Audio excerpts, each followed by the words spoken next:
En my voorreg om vanmôre weer vir jou te kan sê 'n hartlike goeiemôre. So lekker om maandagooggende bietjie met jou te chat en ek sou so graag wou geweet het, hoe was julle almal se naweek? Ek sou so graag wou gehoor het, wat het jy die naweek gedoen? Wat het jy die naweek gedoen? Wat het jy die naweek gedoen?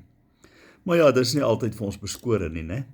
Maar ek wil vir jou sê, ek kan nie wag vir Sondag, wanneer ons by mekaar kom by ons aanbiddingsplek nie. Julle,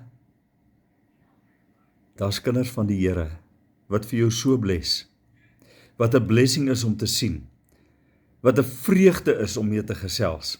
En ek sien uit daarna, om Sondag met hulle tyd te spandeer, want dit gee vir my so 'n klein, baie klein vensterprentjie, van what a day that will be, when my Jesus I shall see.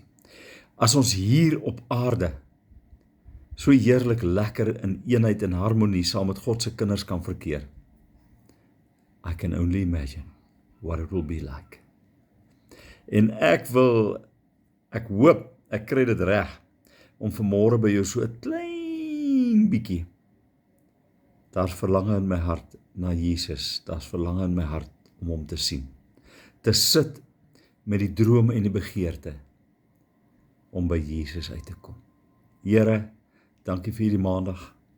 Dankie vir alles wat hierdie maandag inhou, maar dankie dat ons, wat u kinders is, lifestyle changers kan wees, deurdat ons u ken en die vreugde en die heerlikheid van God kan gaan versprei. Dankie daarvoor, Here, in Jesus naam. Amen. Vat vir jou 'n lekker maandag. Bye bye.